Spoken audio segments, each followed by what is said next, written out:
अस्सलामुअलैकुम वरहमतुल्लाहि वबरकातुहू। यूट्यूब के channel guide to learning English में आपका खैर मकदम है। मैं हूं मोहम्मद शहाबुद्दीन, एक नई वीडियो के साथ। दोस्तों, हर बुध को रात के 9 बजे एक कम्युनिटी टैब में एक इश्तिहार लगाया जाता है फ्राइडे Q&A के नाम से, जिसमें आप अंग्रेज़ी के ताल्लुक़ से, चैनल के ताल्लुक़ से सवालात करते हैं और उन सब के जवाब जुमा को वीडियो की शक्ल में दिए जाते हैं। अगर आप भी अपने सवालात रखने चाहते हैं तो आप बुध को रात 9 बजे का इंतज़ार करें और उस वक्त इश्तिहार लगाया जाएगा और जुमा तक आप अपने सवालात कर सकते हैं अंग्रेज़ी या चैनल के ताल्लुक़ से। तो आज की ये वीडियो फ्राइडे Q&A का पहला दिन है, तो बहुत ही मुफीद होने वाली है। हो सकता है आपके सवालात के जवाबात भी मिल जाएं। तो आपसे गुजारिश है कि इस वीडियो को एंड तक देखें और समझने की कोशिश करें। तो चलिए शुरू करते हैं। तो दोस्तों, सबसे पहला सवाल है एक खतरी उस्मान की जानिब से, जिसने सवाल किया है कि सर, यूज़ टू का इस्तेमाल कब और कैसे किया जाता है, थोड़ी तफसील कर दीजिए।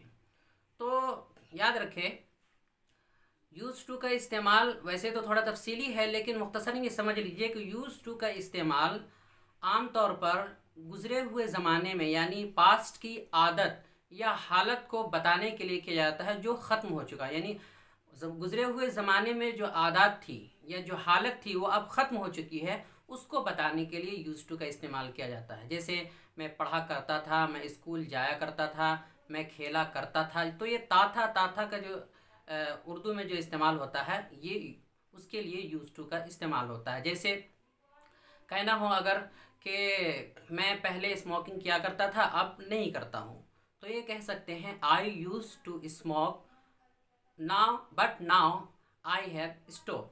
यानी पहले मैं क्या करता था स्मोकिंग, अब मैंने उसको रोक दिया है। यानी पहले क्या करता था, अब नहीं करता हूँ, ख़त्म कर दिया। तो पुरानी आदत जो ख़त्म हो चुकी है। इसी तरह अगर कहना हो हालत के एतबार से कि पहले एक हालत थी अब वो ख़त्म हो गई है, तो जैसे मिसाल के तौर पर कह सकते हैं कि किसी बिल्डिंग के बारे में कि पहले यहाँ ये बिल्डिंग पहले एक मॉल हुआ करती थी, ये बिल्डिंग पहले एक मॉल हुआ करती थी। तो ऐसे कह सकते हैं this building used to be a mall, ये बिल्डिंग पहले एक मॉल हुआ करती थी। तो आदत और हालत दोनों में से किसी को पुरानी आदत को बताने के लिए जो अब ख़त्म हो चुकी है, यूज्ड टू का इस्तेमाल किया जाता है। दूसरा क्वेश्चन है, सर अस्सलाम वालेकुम, I am Afreen from Delhi, I have to question this, what the different between with and along. कि दिल्ली से मैं कोई आफरीन नाम करके हैं, उन्होंने कहा है कि पूछा है कि विथ और अलोंग के दरमियान क्या फ़र्क है, ये बताइए। तो देखिए, विथ एक अलग चीज़ है और अलोंग अलग चीज़ है। विथ का इस्तेमाल आमतौर पर साथ के माना के लिए, ये के साथ के माना के लिए, या के साथ साथ के माना के लिए इस्तेमाल होता है। जैसे मैं कहूँ I am with you, you are with us, तुम मेरे साथ हो या मैं तुम्हारे साथ हूँ, इस तरह साथ के माना में इस्तेमाल होता है। या के बावजूद, के ज़रिए वगैरह के माना में भी इस्तेमाल होता है। और अलोंग जो है वो किनारे के माना में इस्तेमाल होता है, या एक सिरे से दूसरे सिरे के माना में इस्तेमाल होता है। जैसे अगर मुझे कहना हो कि we walk along the river, we walk along the river, हम नदी के किनारे किनारे चले, या नदी के किनारे किनारे होकर चले, या नदी के किनारे की सैर की। तो अलोंग का इस्तेमाल इस तरह होता है। और अलोंग का इस्तेमाल जो है वर्ब के साथ भी यूज़ होता है, यानी वो वर्ब के साथ मिलकर आता है, वो भी अलग माने में होता है। के साथ या साथ साथ विथ की तरह इस्तेमाल इसका नहीं होता। लेकिन अगर विथ के माने में इस्तेमाल करना हो तो अलोंग विथ दोनों को एक साथ मिलाकर इस्तेमाल करते हैं, तो वहाँ पर साथ के माना में और के साथ के माना में इस्तेमाल हो जाता है। जैसे मिसाल के तौर पर अगर कहना हो if you have the time come along with me, तो देखिए अलोंग विथ दोनों मिल करके के साथ का तर्जमा अदा किया है। तो if you have the time come along with me, अगर तुम्हारे पास वक्त है तो मेरे साथ आ जाओ। इसी तरह यह है, कह सकते he is getting along with his employees, कि वो अपने मुलाजिमीन के साथ अच्छे से बर्ताव करता है, अच्छा बर्ताव करता है। तो विथ अलग है और अलोंग अलग है। अगला सवाल है एक MD अहमद के नाम से, सर आपके प्ले लिस्ट पे से कंप्लीट इंग्लिश सीख सकते हैं या कुछ बाकी तो नहीं रहेगा। तो दोस्तों, मेरे जो प्ले लिस्ट है उसमें मुकम्मल अंग्रेज़ी या मुकम्मल इंग्लिश की रहनुमाई नहीं की गई है और मुकम्मल करना मुश्किल भी है। मैंने कई सारे प्लेलिस्ट बनाए हैं, उसमें एक है लेसन वाइज वीडियोस यानी सिलसिलावार असबाब। तो उसमें 63 वीडियोस अब तक हो चुकी है, जिसमें शुरू से लेकर के हमने टेंसेस तक, टेंस यानी क्लियर कर दिए है, उसमें मुकम्मल कर दिए हैं बहुत हद तक। एक्टिव वॉइस, पैसिव वॉइस अभी बचा हुआ है। तो उसमें बहुत सारी चीज़ हैं जो बुनियादी और इंटरमीडिएट लेवल के लोग पढ़कर समझ सकते हैं और सीख सकते हैं, लेकिन मुकम्मल नहीं कहा जा सकता कि आप प्लेलिस्ट से जो है मुकम्मल इंग्लिश सीख सकते हैं। उसके लिए काफ़ी वक्त लगता है। अलबत्ता आप बहुत हद तक सीख सकते हैं और लिखना पढ़ना जान सकते हैं। अगला सवाल है सरफराज अहमद की जानिब से।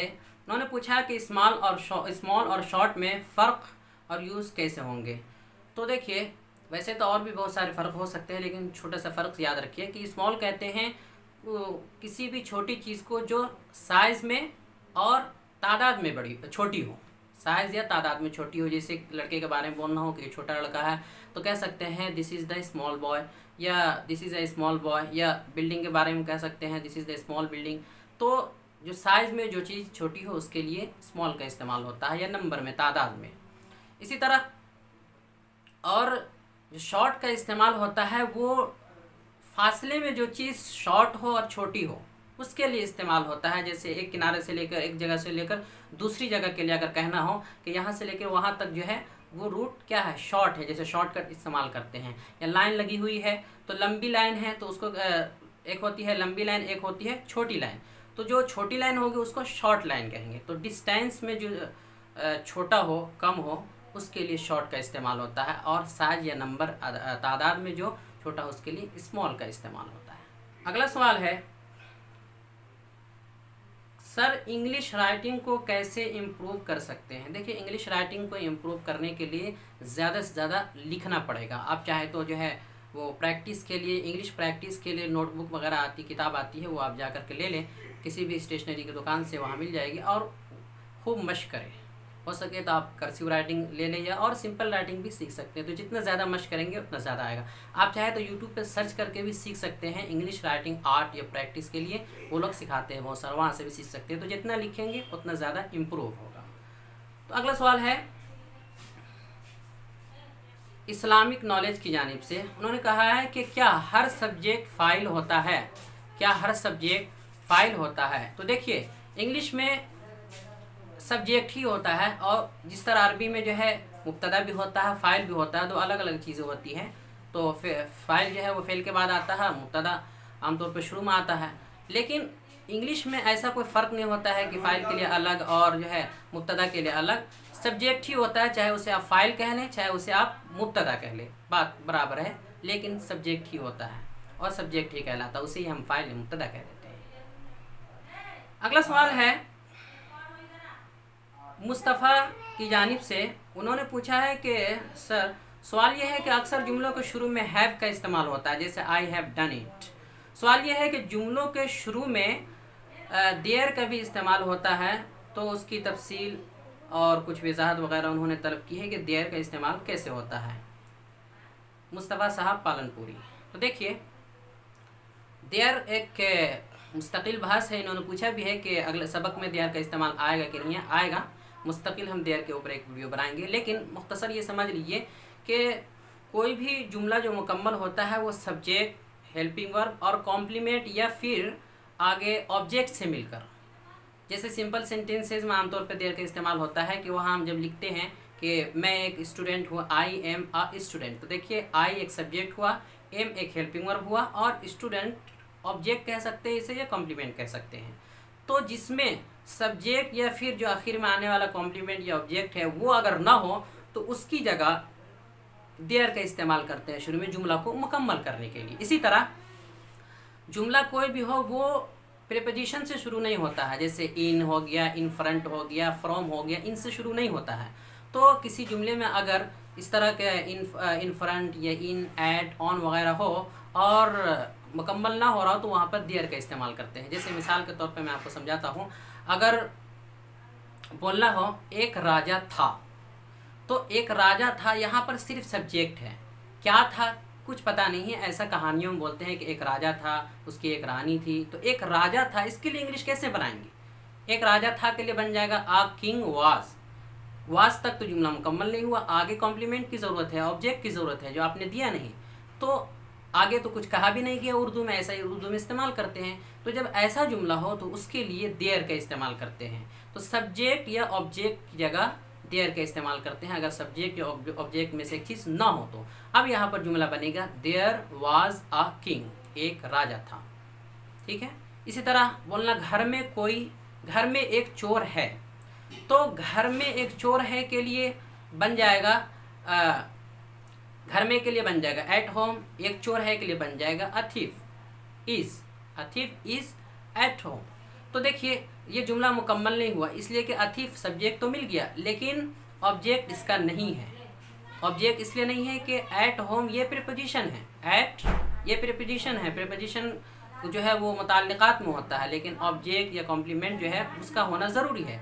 तो उसके लिए देयर का इस्तेमाल करेंगे और बोलेंगे there is a thief at home, या इस तरह भी बोल सकते हैं a thief is there at home, घर में एक चोर है। तो सब्जेक्ट या ऑब्जेक्ट में से कोई अगर ना हो तो उसकी जगह देयर का इस्तेमाल करते हैं।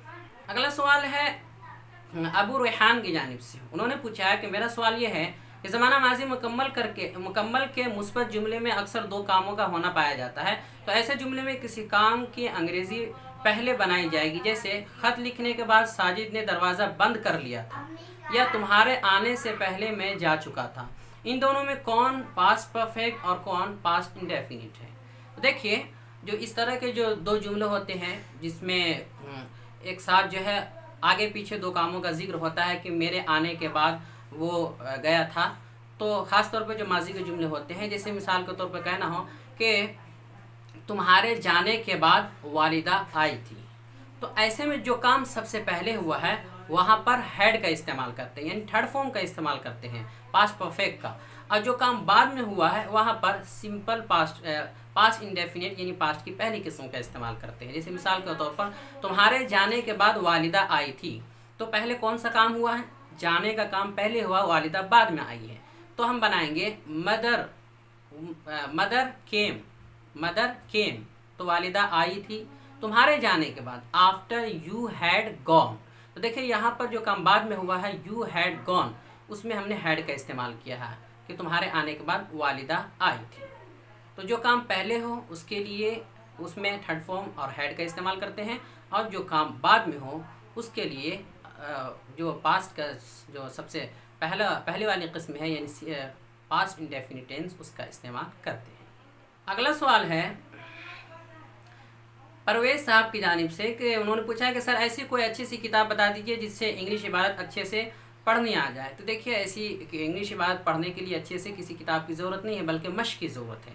जितना ज़्यादा मश्क करेंगे उतना ज़्यादा इम्प्रूवमेंट होगा और उतनी ज़्यादा जो है तेज़ी आएगी, रवानी आएगी। इसके लिए मैंने 2 वीडियोज़ भी बनाई है जिसमें लिंक डिस्क्रिप्शन में दे दिया जाएगा, जिसमें मैंने बताया है कि किसी भी इबारत को कैसे पढ़ें और कैसे पढ़ना सीखें और तेज़ कैसे करें। तो लिंक डिस्क्रिप्शन में दे देंगे, आप उन्हें देख लीजिए और समझ जाइएगा। अगला सवाल है नूर नेटवर्क की जानिब से। उन्होंने पूछा है कि जुमले के अक़साम 4 है या 5? तो देखिए कुछ लोग 4 कहते हैं, कुछ लोग 5 कहते हैं, हर एक का अपने अपने एतबार से सही है। और हमने जो बताया है वो 4 बताया है कि जुमले की 4 किस्में हैं। तो असर्टिव सेंटेंस है, इंट्रोगेटिव सेंटेंस है, और इसी तरह इम्पेरेटिव सेंटेंस है और एक्सक्लेमेटरी सेंटेंस है। कुछ लोग असर्टिव नहीं लिखते हैं, उसकी जगह अफर्मेटिव और नेगेटिव लिखते हैं 2 शुरू में, और ये जो 3 आखिर में बताया है उनको लिखते हैं, इंट्रोगेटिव, एक्सक्लेमेटरी और इम्पेरेटिव। तो 5 हो जाता है। लेकिन जैसे आप जानते हैं कि इसम की जो है कई एतबार से अलग अलग किस्में होती है, किसी एतबार से 3 है, किसी एतबार से 2 है। उसी तरह इसका भी जो ये हाल है कि किसी एतबार से 5 मान सकते हैं, किसी एतबार से 4 मान सकते हैं, और किसी एतबार से एक एतबार से 2 भी होता है। जैसे सीधा सीधी वो जुमले की 2 किस्में हैं, अफर्मेटिव और नेगेटिव, मुस्बत और मनफी। तो 5 भी कह सकते हैं और 4 भी अलग अलग एतबार से इसकी किस्में लोगों ने की है, तो हर एतबार से सही है। तो उम्मीद करता हूँ दोस्तों आपको ये वीडियो बहुत ही पसंद आई होगी और आपके लिए मुफीद साबित हुई होगी, और बहुत हद तक लोगों के सवालात और एतराज़ात ख़त्म हो गए होंगे और उनको जवाब मिल गए होंगे। मैंने अपने हद तक कोशिश की है, बाकी किसी और वीडियो में समझाने की कोशिश की जाएगी। अस्सलाम वालेकुम वरहमतुल्लाहि